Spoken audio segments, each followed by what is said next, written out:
You did not wake up this morning and choose to stay broke. Nobody does. And yet somewhere between your alarm and your pillow tonight, you will practice at least 2 or 3 habits that quietly guarantee your finances remain exactly where they are. Not because you are foolish, not because you lack ability, but because the most costly financial habits are the ones you cannot see. They feel so ordinary, so reasonable, so much like common sense that you would defend them if someone pointed them out. That is what makes them dangerous. Throughout my years of studying why some people build wealth while others struggle regardless of how hard they work, I arrived at a conclusion that unsettled me. The gap between financial success and financial frustration is almost never about income. I observed people earning modest wages who steadily built real savings, and I observed people earning substantial salaries who had nothing meaningful to show for a decade of work. Same economy, same opportunities available, completely different outcomes. The difference was not talent. It was not education. It was a small collection of daily habits, most of which the struggling person did not even know they had.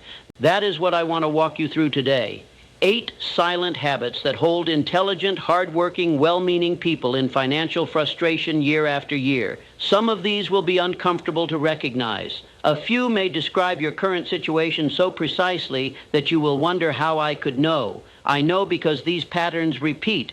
They repeat across generations, across professions, across income levels, with a consistency that removed any doubt from my mind that they were real. And the final habit I will describe is the quietest and most costly of all, because it disguises itself as ambition while leading you in exactly the wrong direction. Let me begin with the one that surprised me most, because it operates in people who genuinely believe they want more money.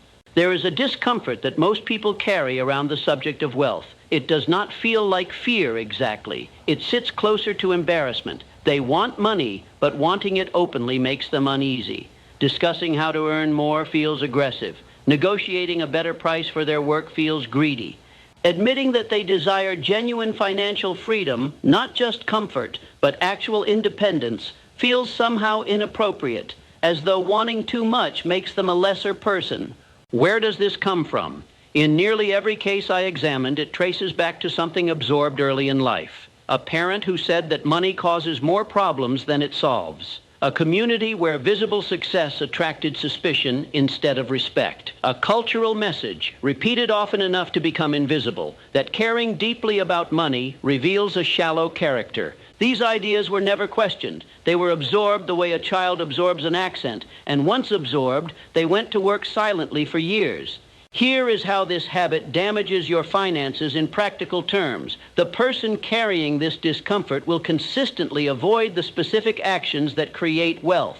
They will not negotiate a salary increase because negotiation feels confrontational. They will not raise prices on their services because charging more feels like taking advantage. They will not study how money grows because that level of attention to money feels obsessive.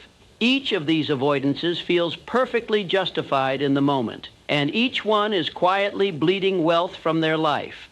If you want to know whether this habit lives in you, try a simple exercise. Say out loud, when you are alone, "I want to be wealthy, and I deserve to be." Notice what happens inside you. If something tightens, if you feel a pull of resistance or an urge to qualify the statement, that is this habit speaking. And the first step toward replacing it is not to fight the feeling, but simply to notice it. You did not choose this discomfort. It was installed without your consent. But you can choose, starting today, to stop letting it make your financial decisions.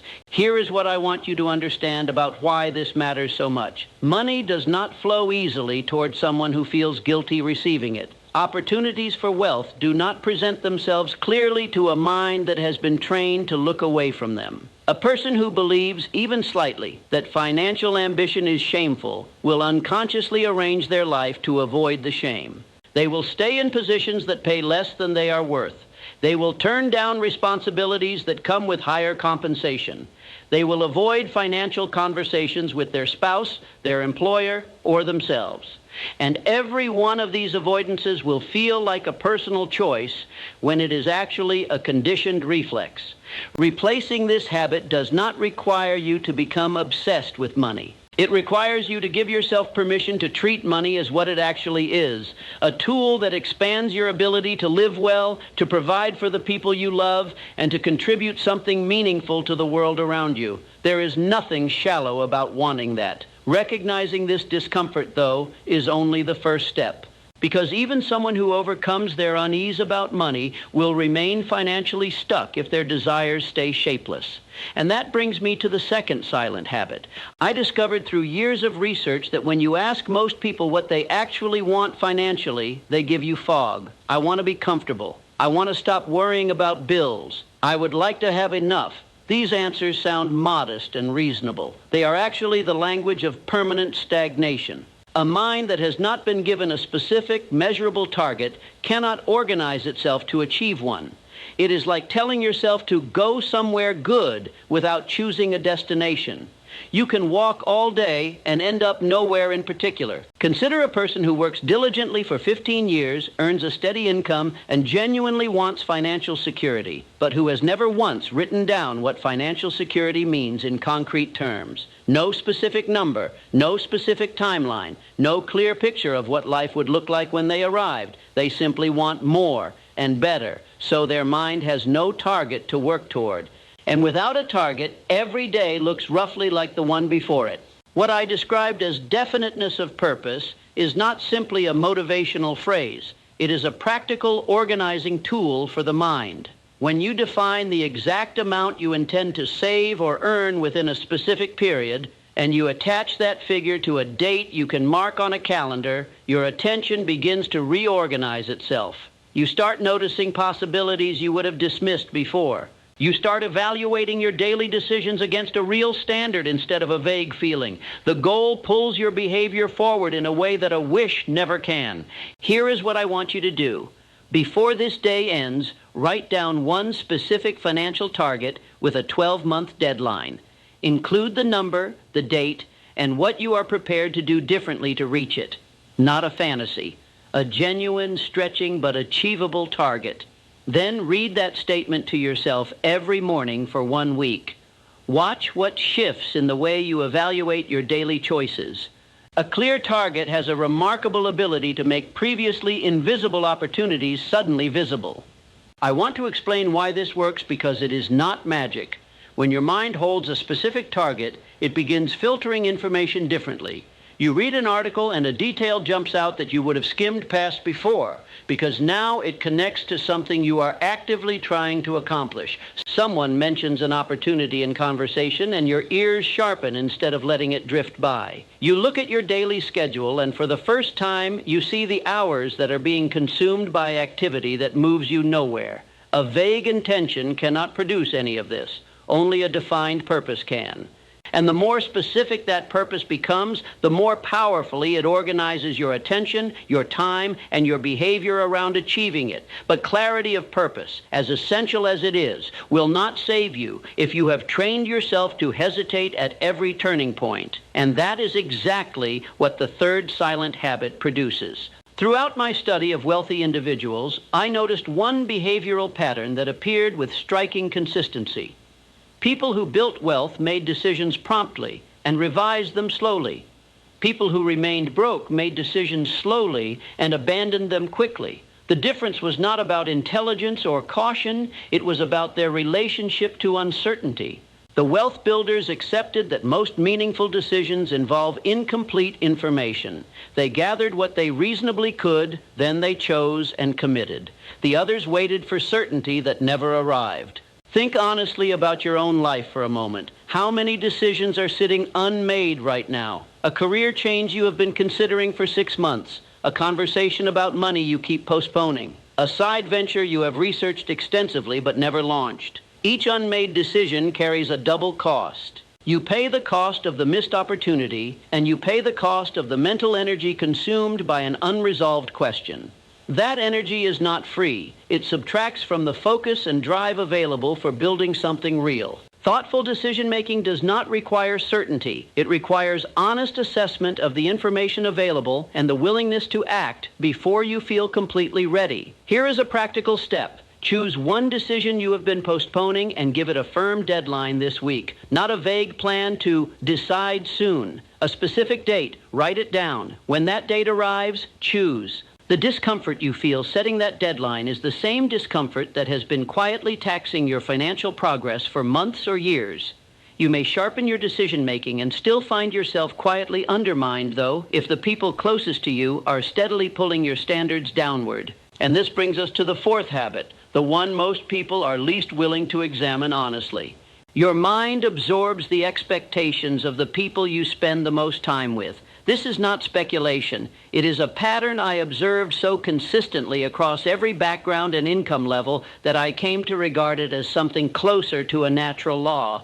When your daily environment is filled with people who have accepted financial mediocrity, whose conversations center on complaints, frustrations, and explanations for why things cannot change, your own standards begin adjusting to match theirs. It happens gradually. Your ambitions quietly shrink. Your tolerance for frustration decreases. You stop discussing what you want to build and start discussing what you cannot afford. And the most painful part is that you believe this shift came from within, that you simply became realistic. I am not suggesting you abandon the people you care about.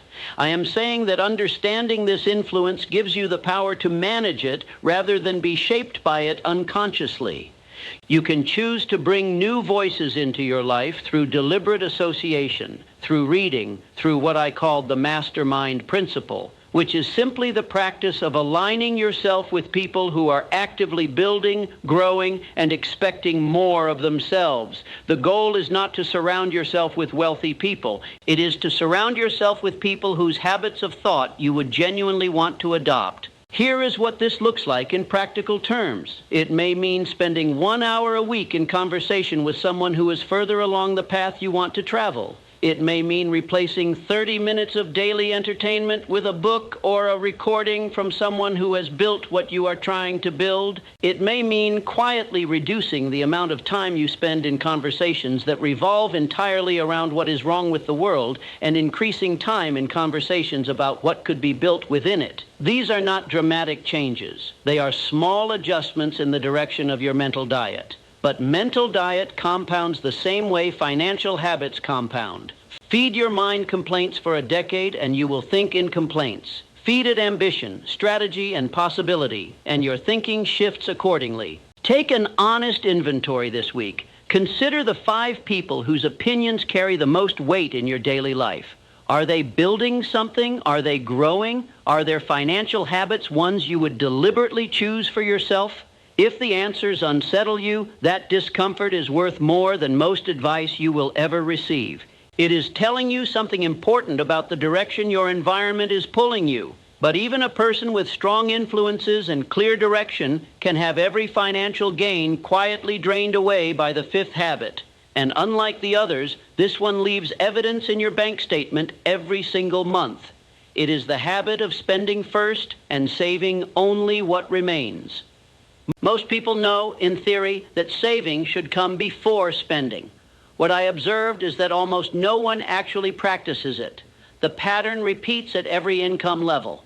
Income arrives, bills are paid, daily needs are met, small pleasures are enjoyed, and then, at the end of the month, whatever is left, if anything is left, might go toward savings.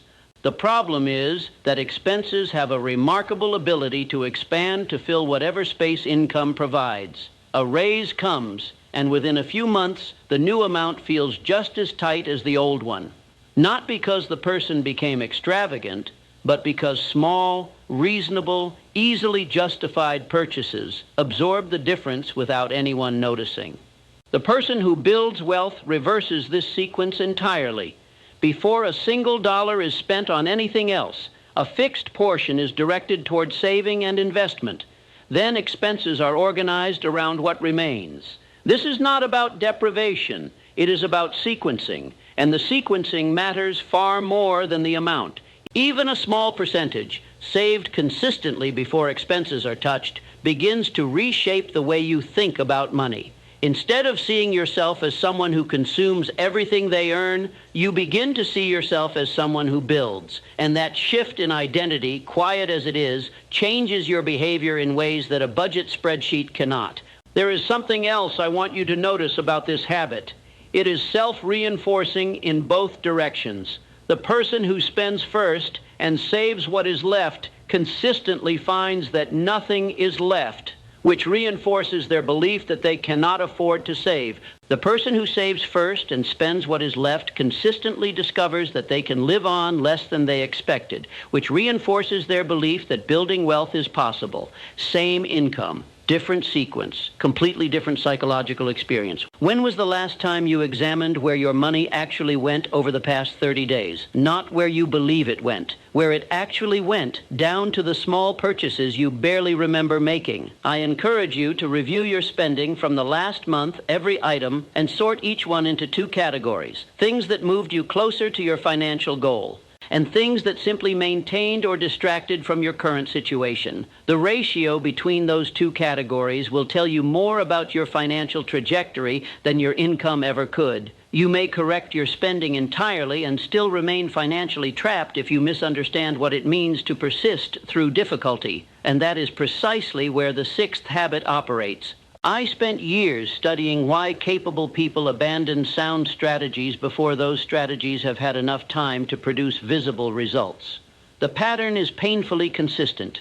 A person creates a plan. They execute it with energy and conviction. They encounter a period where the effort is high and the results are low, and then they interpret that difficult period as proof that the plan was wrong, so they stop. What they fail to recognize is that nearly every worthwhile financial endeavor involves a stretch where input exceeds output, the business that has not yet found its customers, the investment strategy that has not yet compounded, the skill that has not yet reached the level where it commands premium compensation. That stretch is not evidence of failure. It is the cost of progress. And the person who quits during that stretch will often start something new, hit the same stretch, quit again, and slowly build a pattern of abandoned attempts that they mistake for a pattern of bad luck.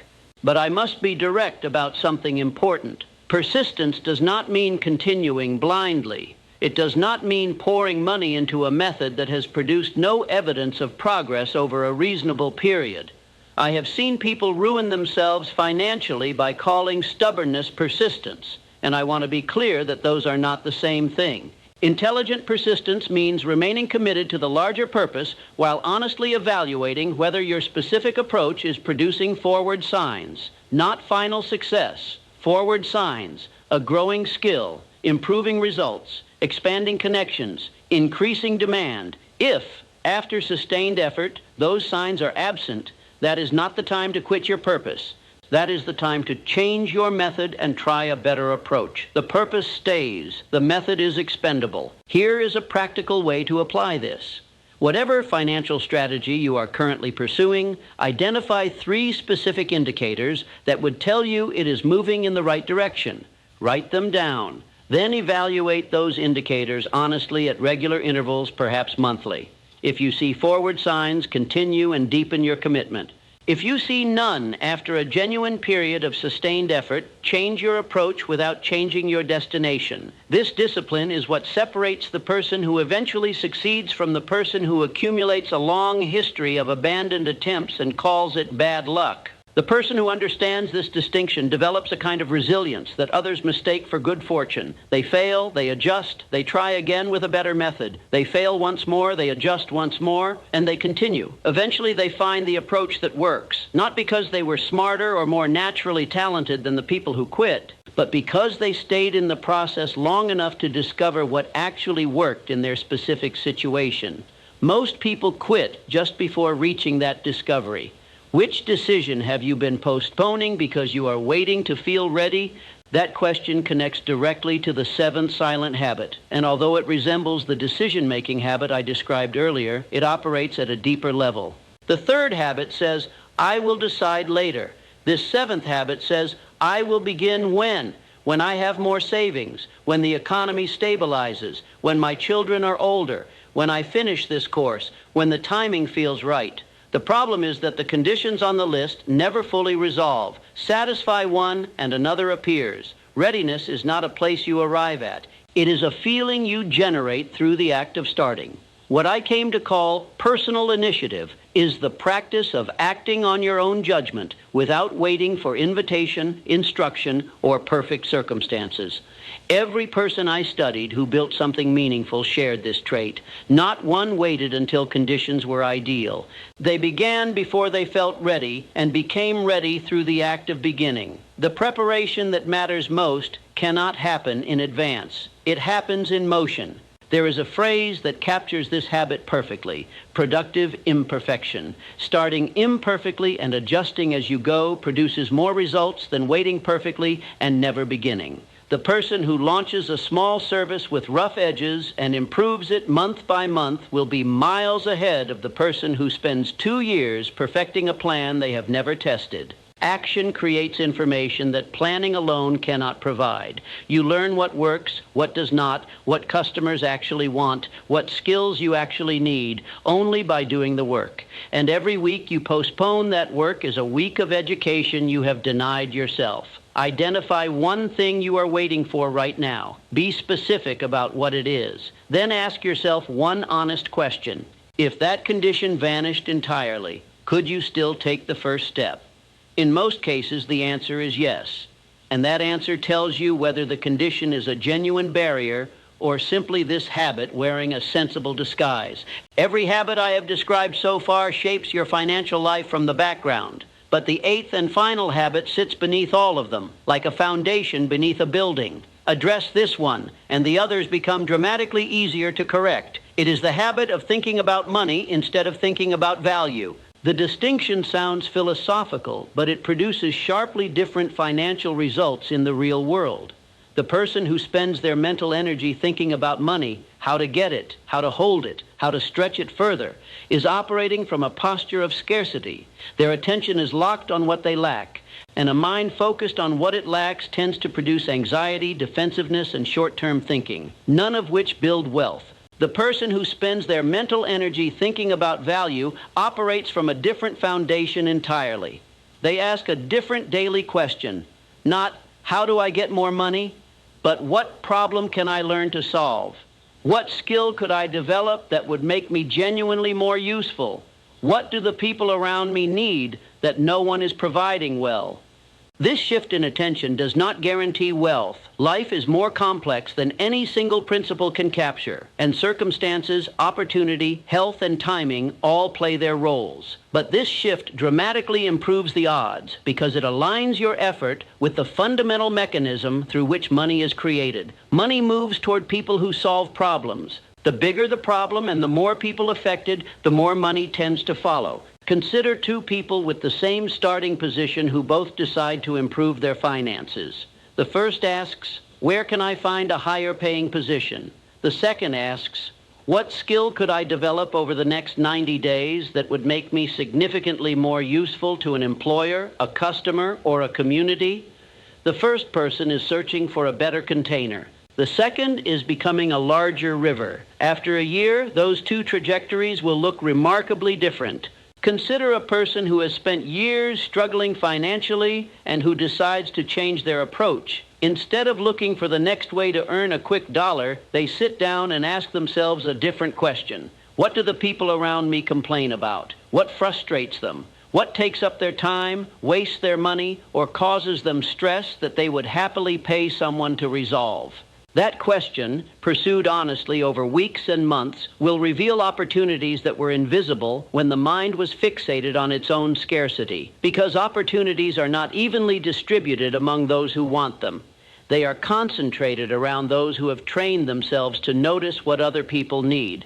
The practical step here is deceptively simple, but deeply powerful. Identify one problem that affects a meaningful number of people in your community, your industry, or your circle of influence. Then ask yourself what it would take to become exceptionally good at solving that problem. Not adequate, exceptionally good. Give yourself 90 days to develop that skill with serious effort. What you will find is that the process of becoming genuinely useful reorganizes your entire financial psychology. You stop thinking like someone who needs money and start thinking like someone who creates value. And that shift, more than any budgeting technique or motivational trick, is what changes the long-term direction of your financial life. Are you pursuing money, or are you becoming more valuable? Sit with that question. It is not rhetorical. The answer shapes what you do with your time every single day. And what you do with your time every single day is what builds or prevents your financial future. Every habit I have described today was already operating in your life before you heard this message. The discomfort around wanting wealth, the vague intentions, the unmade decisions, the influences you absorb without choosing them, the spending that happens before saving, the strategies abandoned during the difficult stretch, the conditions you wait for before beginning, and the focus on chasing money instead of building worth. They were silent, they were invisible, and they were shaping your financial life more powerfully than your income, your education, or your circumstances. But they are not invisible anymore. You have seen them. And seeing them is the first and most necessary step toward replacing them.